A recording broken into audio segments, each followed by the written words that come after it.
In this video, we are going to create a simple feasibility study or business plan. The goal is to see whether the project is feasible or not. We are required to forecast the first 5 years of operations. As you can recall from the class, at the end of the study, if the net present value is positive, it is feasible. If it is negative, the project is not feasible, and if it is zero, then it yields a neutral view regarding the project. As stated in class, looking at the feasibility or viability of a project depends on its nature. If it is a charity project, for instance, we usually do not expect the NPV to be positive, but from a purely commercial point of view, a project is feasible only when its net present value is positive. The new project or extension must yield an added value for the company. It might have effect on another entity within the company or holding company. Now, we start by opening the file to look at the given data.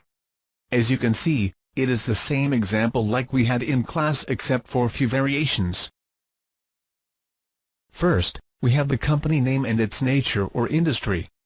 We know that the company trades two products, laptops and desktops. We have the cost of each as well as the selling price.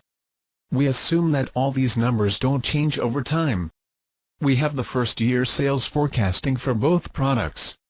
Sales are expected to double every year. So, we don't have fractions as it should not be in our example because computers do not sell in fractions. Thus, for the first year it is 200, for the second 400, the third 800 and so on. From the second year onwards, sales are equal to the previous year multiplied by 2. Our accounts receivables under current assets in the balance sheet are equal to 20% of total sales. We have the expected purchases. Same concept as before, but here our accounts payable will be equal to 75% of total yearly purchases. The company pays €12,000 rent per year, and it is paid in advance. This is an important assumption. If it was not mentioned, we just record rent expense at the year-end in the income statement.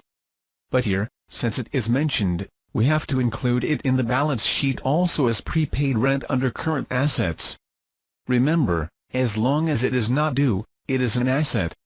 I repeat the example we used in class. The concept of prepaid charge is the following: suppose you give your friend €100 to paint your wall. You agree that as long as he has not finished painting, you can get your money back. In this case, the 100 is still your asset. Once he paints the wall, the charge is due, and the 100 is incurred as painting expense. At this stage, you cannot get your 100 back, so it is not an asset anymore and must be removed from the assets in the balance sheet. Usually, prepaid rent is only usable when the feasibility study shows monthly, quarterly or semi-annual variations because in this case, you can see the changes in the advance payments. Anyways, we keep it as a valid assumption in our example. Now, we move forward with the assumptions. The initial contract is for 3 years, and the rent will increase by 10% after year 3. So, for the 4th and 5th years, the rent will be equal to 12,000 plus 10% which is 1,200, and the total rent becomes 13,200 after the 3rd year. The company has 3 employees, a manager, and 2 salespeople. We have their monthly salaries. Now, please look carefully. You see that although these two numbers are the same, and same for the purchases and also for sales, we still have them in separate cells. The reason is that it is always better to separate them, to make them independent of one another. So, later in the future, if you want to change one of them to see its marginal effect on the study, you can. Otherwise, they are dependent and you cannot see the important marginal changes for an increase or decrease in the sales of laptops or desktops alone. And so for the purchases, and the sales team, because we can change one position and give a different salary for each. Each employee is paid 10% in bonus at the end of the year. So, for example, here we have the monthly salary. We multiply it by 12 to get the yearly salary of 48,000. Then we add 10% or 4,800 to get a total of 52,800 of yearly remuneration for this employee. The company bought a car for 10,000 at the beginning of the year. The depreciation rate is given as 20%, and we apply the straight line method. This means that the car depreciates by 2,000 each year. The car will depreciate in value in the first by 2,000, the second by the same. This makes the accumulated depreciation at the end of the second year as 4,000. You divide 1 by the depreciation rate to get the useful life of the car in years. In our case, it is 5 years, the life of the study. In 5 years, the net value of the car on our balance sheet will be 0. The company has a capital of 50,000. We assume no loans in our study. Also, the required registration costs are 4,000 at the beginning of the study. The tax rate is 20% flat rate. It does not change over years. And, that is all with the assumptions. Apparently, we have a little annoying fields mixed with text and numbers that we need in the study. You see, this is a number. Easy to deal with later on. This a number, and this is another. All numbers. But now, it is a number in a mixed field. Again, number in a mixed field. It is always better to keep all dynamic. It is much more efficient to have one sheet to handle than multiple sheets and fields. This becomes a template that is very easy to use. So, here, instead of having this static value, we can convert it into dynamic, and let us see the advantage of the dynamic approach. Consider the case where we later need to use this number over many years. We change it to absolute reference using the dollar sign. Then, we copy to the right. Now, whenever we change the value under assumptions, everything changes. On the other hand, consider that we have to use the 20% rate multiplied by some value. Later, if we want to change this to 25%, we have to change the other fields manually. We change to 25%, and copy and paste again. This would be waste of time, and cause mostly mistakes. To overcome this problem, we create additional dynamic fields or cells. First action, copy the data into a separate sheet, so we have the initial assumptions untouched. It is important to leave a copy of the initial assumptions we have so it can serve as a reference later on. This can be accomplished by copying and pasting all cells, or like I prefer, we copy the sheet. Right-click on the sheet, move or copy from the menu. We tick Create a copy and click OK. We rename the sheet to Assumptions, and start the modification process. We start by creating a new field for the sales on accounts or accounts receivables. Then, we move to purchases on accounts, followed by the increase in rent expense after the third year, and the salary bonus. We can format these new fields a little to match the initial structure. Now, we have the assumptions ready. Before we start creating the financial statements, we will follow an additional step. A good idea is to create a sheet for the calculations, so it is easier later on to create the financial statements. The idea is still that any later modification will be accomplished within the assumptions sheet. However, adding a sheet for our calculations is much clearer, and yields less errors. As we noticed in class, we could redefine the reference of a cell from the reference box at the left top corner. We bring focus by clicking, and choose the name we want. Once a name is given, no other cell can be called the same, because every reference should be unique. One of the advantages of this approach is that the reference becomes usable across the whole workbook. Thus, no need to navigate between sheets later on to locate a cell that we've given a name. As long as the field is one of its type, it is a good idea to give it a name. In our assumption sheet, all numeric cells are unique, and thus, they can be all renamed. I will come back to this point later on. In our feasibility study, however, we are not going to redefine any cell reference for clarity reasons. That is, B3 will remain B3, and we will use the dollar sign when we want to use absolute referencing. So, we start by creating the new sheet and renaming it to Calculations.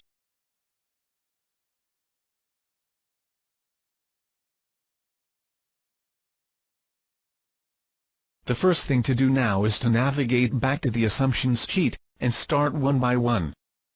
First, we have the product information. We cannot build on these assumptions alone, so we move next.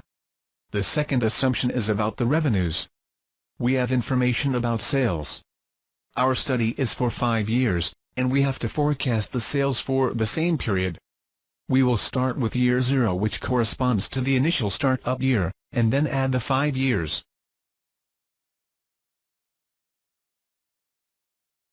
We have 2 products, their selling quantities and prices. We create 2 fields for each product, and another to calculate the yearly sales. We start with the laptops.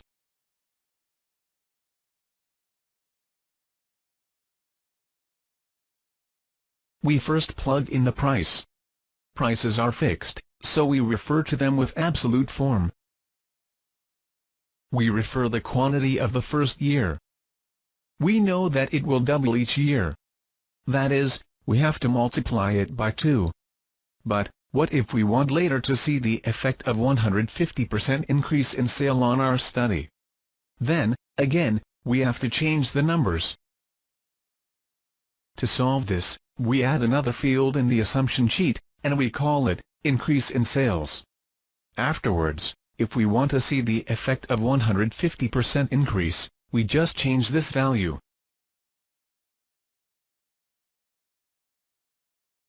This was another example of how to change to dynamic. We multiply the sales of the second year by the increase. We refer to this increase in absolute terms as it is one unique value, and copy and paste to fill the additional years. Now, we get the yearly sales by multiplying price by quantity.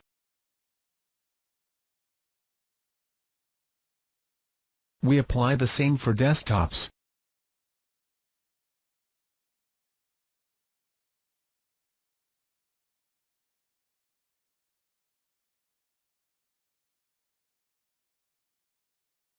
To make the study looks further dynamic, we could have separated the increase in sales and created different fields for the increase in sales of desktops and laptops.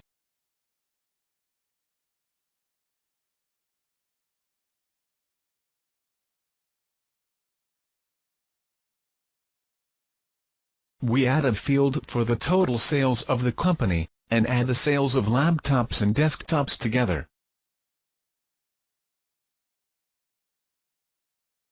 Finally, we apply some formatting.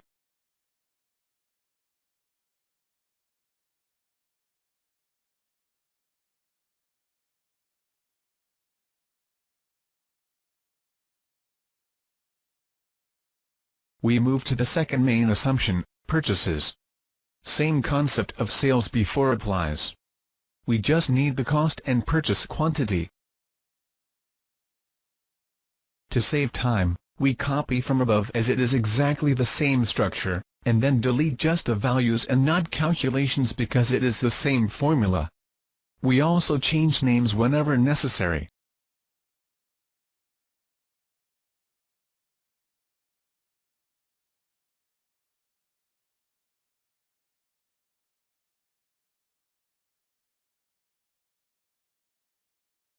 The costs do not change, so we do as before and refer to them in absolute form.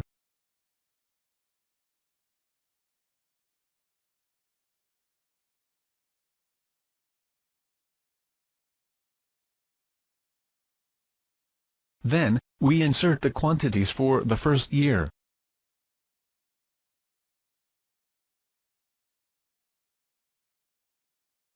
Since purchases are tied to sales, we can use the same percentage increase in quantity as for sales, or for more dynamics, we create additional field for purchases increase. The point is that we don't want to add any static numbers in the calculations.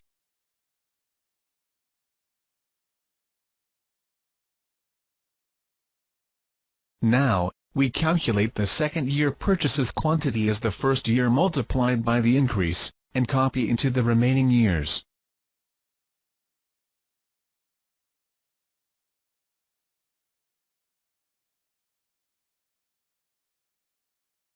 By now, we have the sales and purchases forecast so that we can look into the inventory. Inventory can be calculated per items as we did before, or just as amounts in the case where the sales are given as figures with no items. We first create the title. Inventory for the year will be the total purchases of the year plus the remaining stock. As before, we start with the laptops. We first use the purchases.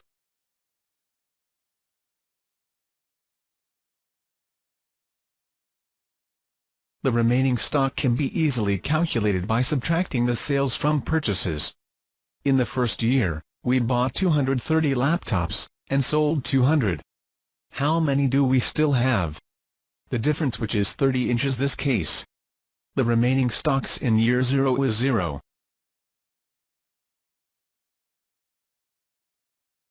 Total inventory is equal to what we purchase plus what remains from the previous year and not the same year. For year 0, and since there is no year before, inventory equals purchases.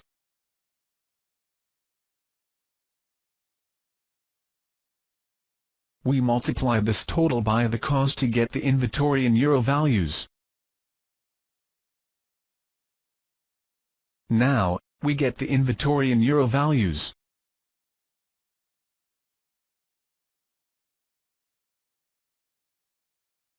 We apply the same to the desktops.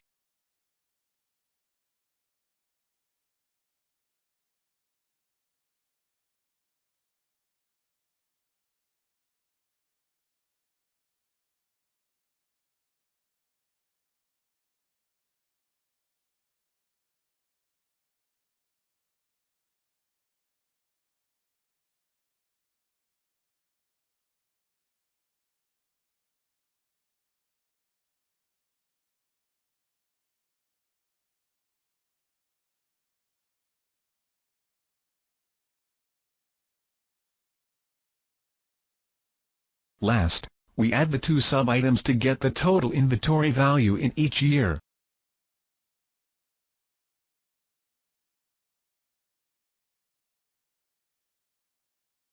Since we started with one balance sheet item, let us continue with the accounts receivables and payables. We first create the titles, and create one field for each.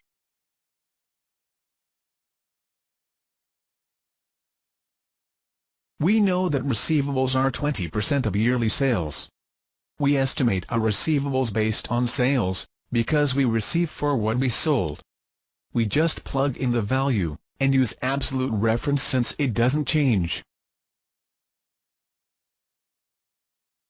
We know that payables are 75% of yearly purchases. We estimate our payables based on purchases, because we pay for what we received. Again, we just input the value, and apply some formatting afterward.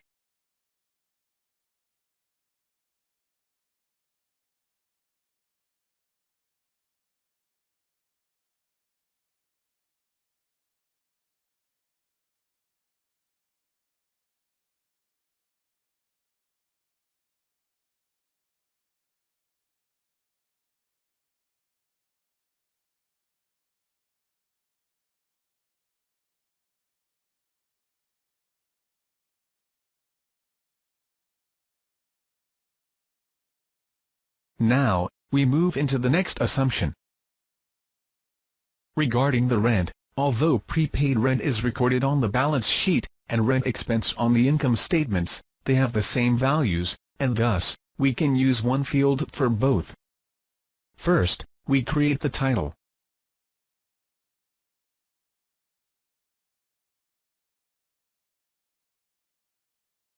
Then, link the value to the one we have, and copy into the second and third years. After 3 years, the rent increases, so we apply such increase.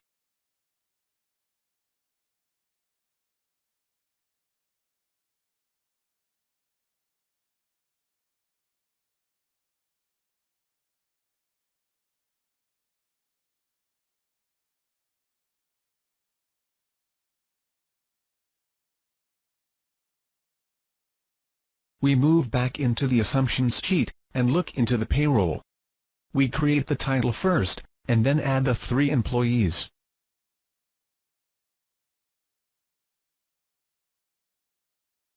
We use the same formula we showed before. Remember? We don't want to include static values, but 12, which is the number of months in the year, is static. Since this value is fixed, I don't see an added value in creating a dynamic field for managing it.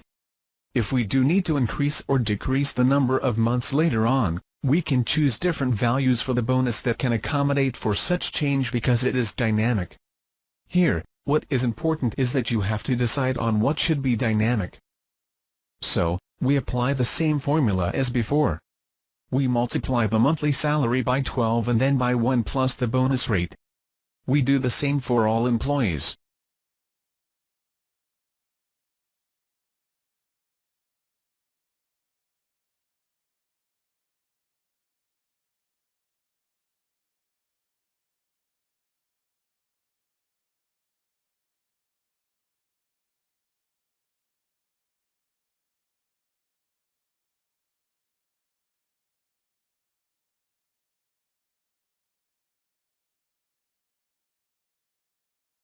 Last step is to create the total, and format the table.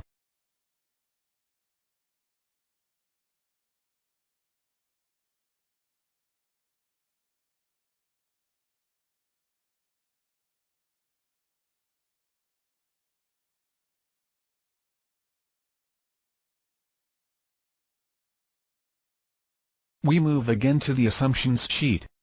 We have the depreciation. This will be the last step in our calculations as the last assumptions don't require any calculations. So, we create the titles first.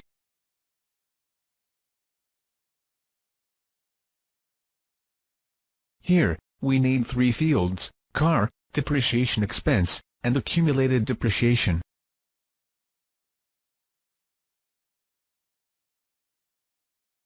The car value doesn't change, so we refer to it in absolute terms.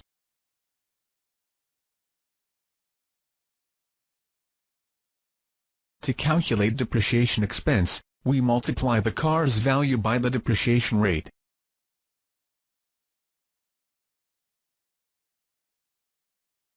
Last, we calculate the accumulated depreciation by adding the depreciation over years.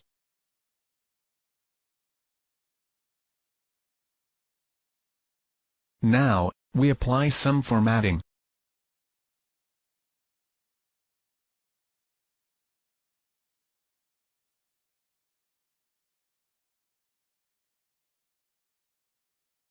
And we are done with the calculations. Please pay attention carefully. I've missed one important calculation to show you that we could have applied all these calculations in the financial statements directly, but the approach we followed is clearer and much better when it comes to tracking errors. Additionally, it will help us in the additional calculations. Now, we create the financial statements. To save time, we use the structures we built in class. Now, we have all the 3 sheets with minor modifications.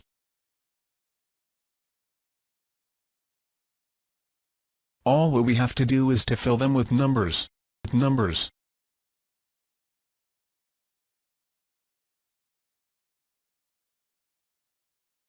As you remember from last class, the easiest financial statement to start with is the income statement, because it is not dependent on other financial statements.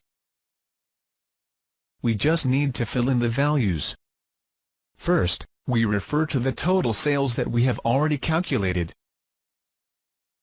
Then, we move to the cost of goods sold. We navigate to the calculations sheet to see whether we have already calculated it or not. As you can see, we don't have such values. Remember that I just mentioned that there are some calculations that are based on our assumptions and still not completed? That is what I was referring to. Calculating the cost of goods sold is simple. We just multiply the quantity sold by the initial cost and not the selling price as we do when calculating sales. We type the formula which is equal to the quantity sold of each product by its relevant cost. We move forward with the other assumptions. We insert the rent expense. Then, we add the payroll. Next, we add the depreciation expense. Finally, we multiply the earnings before taxes by the tax rate that is given in the assumptions sheet. Now, we just copy the cells into their adjacent positions.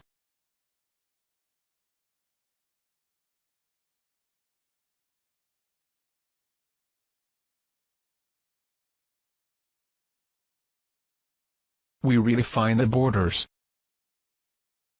And we are done with the income statement. We move next to the balance sheet statement. The items that are highlighted in light yellow are dependent on the other two financial statements. We derive cash from the cash flow statement, and retained earnings from the income statement. As we did before with the income statement, we start by typing in the reference cells. We start with the cash. The value here is equal to the cash at the end of the year we will calculate in the cash flow statement. We already calculated the remaining items, so we just refer to them starting with the accounts receivables.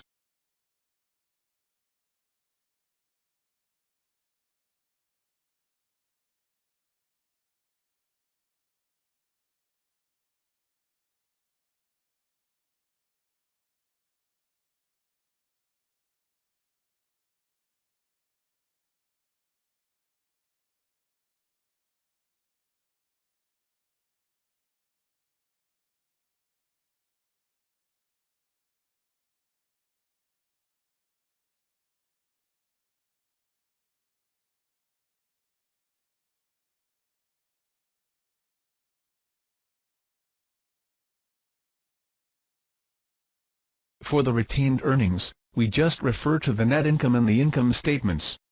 However, this value is retained in the company, and thus, it is carried forward.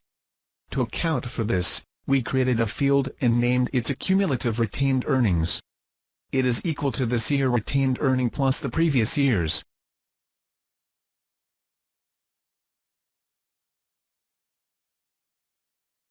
Again, we redefine the borders. And we are done with the balance sheet statement. Last, we move into the cash flow statement. We first plug in the cash at the beginning of year 0 as given in the assumptions. The cash at the beginning of year 1 is equal to cash at the end of year 0. Right? And the cash at the beginning of year 2 is equal to cash at the end of year 1, and so on. We get the net income from the income statement. We could also get it from the balance sheet. Now, it is very important to understand how the cash from operating activities work. Think about a case where your inventory increases by €1,000. The first accounting assumption is that you received the new stock for cash. Thus, your cash decreased. That is, an increase in inventory or any current asset leads to decrease in cash, and vice versa. Let us extend the example. Imagine that later you discover that the new inventory wasn't bought by cash but on account. That is, your accounts payables increased by €1,000. We stated that an increase in current assets lead to decrease in cash, and the opposite holds true for an increase in current liabilities because when you don't have to pay an amount anymore, the accounting assumption is that you paid it in cash and vice versa. In this case, the effect of €1,000 increase in payables is an increase in cash by the same amount. As a conclusion for this example, the inventory decreased our cash by €1,000, and then payables increased it by the same amount. Thus, the effective result of new inventory on our cash is 0 in this example. Since an increase in current assets other than cash decreases the cash we have, we use the minus sign in front of the variations in these assets.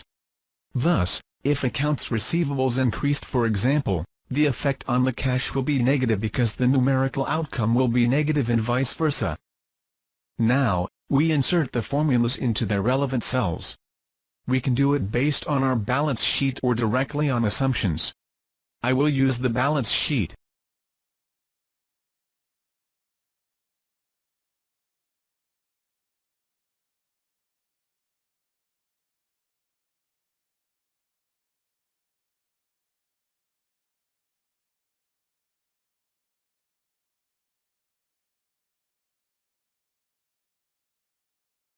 Now, we add back the depreciation because if you recall from last week, the depreciation is deducted from our net income.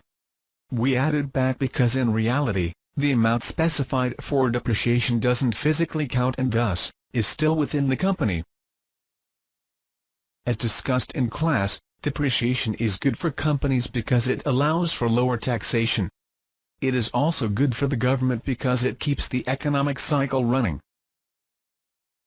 We move and refer to the car's value only in year 0, because we buy it only once before starting the operations.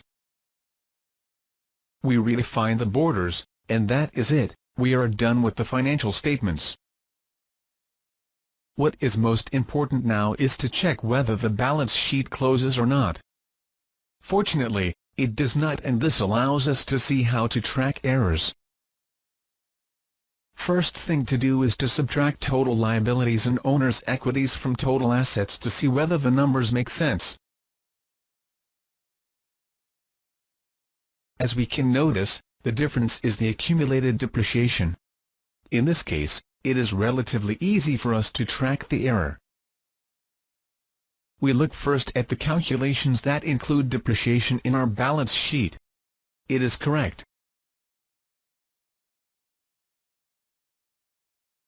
Now, we move and look at the income statement and check with the totals after the depreciation is included to see if it is accounted for.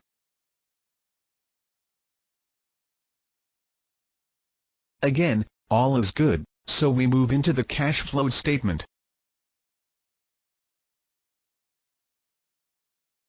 Here, we find the error. We forgot to add the depreciation to the cash at the end of the year. We add it, and look whether the problem is solved. Now, all is good, and the balance sheet closes. And we are done with the financial statements. So far so good, but how do we know if the project is feasible or not? Before we answered the question, we noticed that in the calculations sheet I made, the years are denoted by 0, 1, 2 and so on, whereas in the financial statements we did together, they are denoted by 2016, 2017 until 2020. Would this make any changes? Although it is always better to use a consistent structure, the direct answer to this question is no. My idea is to get you familiar with the count of the year and not its name because this is more important. For calculating the net present value, we use exponential and hence, it is better to use the count of the year in order. We will see later how. Now, we try to answer the question. In order to see the feasibility of the project, we must look into its net present value. Calculating it requires discounting the cash flows, but what cash flow should we use in this case? Is it the cash flows from the cash flow statement? No, because the cash flow statement shows us the variation in cash only. What we need to look at is the outcome of the project. The income statement sounds reasonable, but the problem is that it doesn't count for the initial cash outflow. Additionally, at the end of the last year of operations, which is year 5 or 2020 in our example, we need to close the accounts of the company because this generates cash inflow or outflow. We close them because we are looking at the feasibility for a definite period of time. All in all, we have to create what we refer to as investment cash flow statement. The process is straightforward.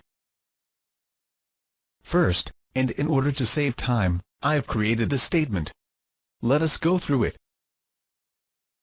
First, we have the same 5 years structure. We have investment outlays which corresponds to what we invested initially in the company. We know that we started the company with €50,000, but we need to specify the amounts. First, we have bought a car, so we insert the value of the car in here. NWC is the net working capital. It is calculated by subtracting current liabilities from current assets. This financial measure is widely used in corporate finance. It reflects the liquidity of a company, or more precisely, it shows the ability of a company to meet its short-term debt. If current assets are more than current liabilities, the net working capital is positive, and reflects a healthy financial situation in the short run.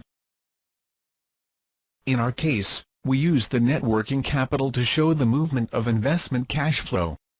Let us plug in the value. We define it as current assets in year 0 minus current liabilities.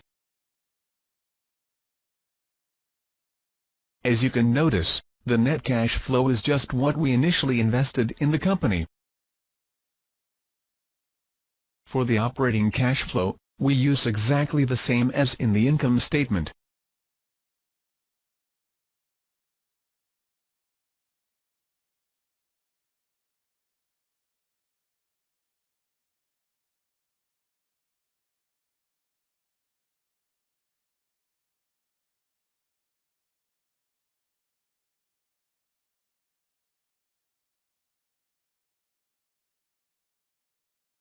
We get the earning before taxes. To obtain taxes, we do the same as before with the income statement, and multiply EBT by the tax rate. Now, we have the net operating profit after taxes. Now, unlike in the income statement, we directly add back the depreciation since it is not a real current cash outflow as explained before. Note that in the standard cash flow statement, we do add back the depreciation too. Now, all what we still have is the terminal year cash flow. First, the net salvage value is what remained of our fixed assets after deducting the depreciation. In our case, we only have a car that fully depreciated in value. Thus, the net salvage value is 0. We refer to it from the balance sheet. Second, the return of net working capital is again just current assets minus current liabilities. The idea is to get what we will still have after paying our current debt. If our short-term debts are more than our current assets, we will have a negative result that will decrease the cash flow at the end of the year, and vice versa. Anyways, we do as before and deduct the current liabilities from current assets to get the value.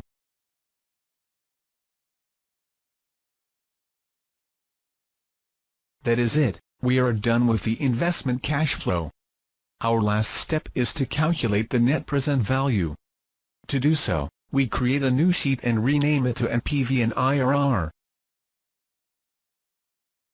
We first define the headers as year, cash flow, and discounted cash flow.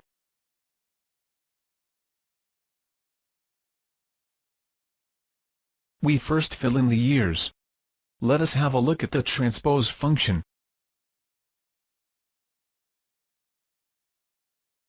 As you can notice, we transposed the row into column without losing the formulas.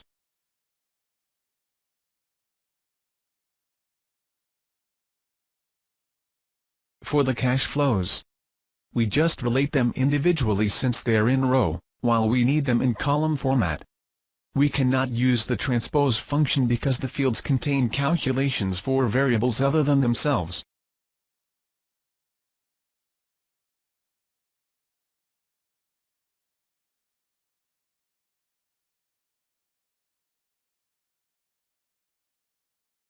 Now, we have to calculate the discounted cash flows. We discount cash flows into the initial year or year 0, because we need to compare values of the same type. $500 today are worth more than the same amount in 1 year from now, because in its simplest sense, we can invest this dollar amount in a bank account and earn interest. Thus, in order to bring the future values into present, we need to discount them. To calculate the discounted cash flows, we need a discount rate which is not given in our example. So, what should we do? Well, whenever you are faced with a scenario where you are not certain about one thing or another, make assumptions. In our case, we will assume that the discount rate is 15%. Although we can make the assumption on the sheet, it is much better to include it with the assumptions. Anyways, the other sheet is not far from here. Let us make this last assumption. We navigate first to the assumptions sheet, and add the discount rate to the end.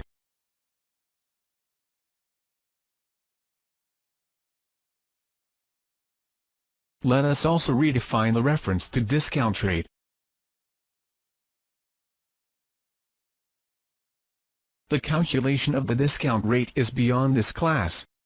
All what you have to remember is that it is the required rate of return for our project. In other words, given the market conditions, our investment should at least yield this return. Now, we navigate back into the last sheet. As you remember from class, we discount cash flow by dividing it by 1 plus discount rate to the power of number of periods, which would be the year in our example. We apply the formula.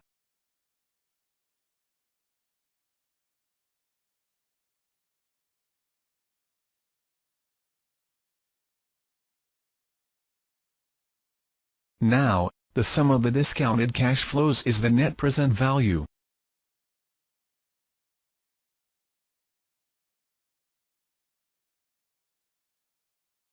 As discussed in class also, there is a built-in function in Excel to calculate the net present value.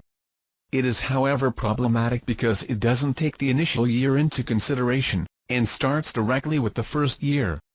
To overcome this issue, we use the function for the first year onwards, and then, add or subtract the initial cash flow.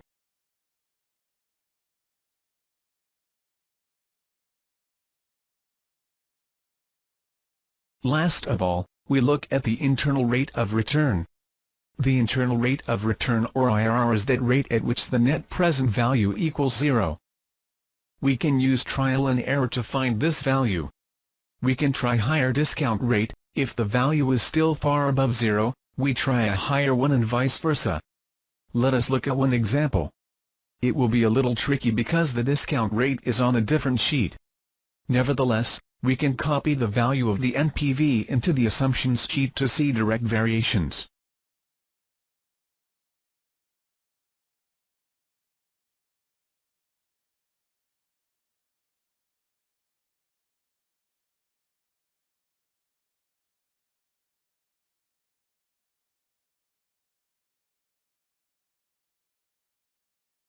As you can notice, the IRR is too high and somehow unrealistic, but it is okay as an example. As we set the discount rate to the IRR, the net present value becomes 0. Thus, we have to set it back to the assumed rate.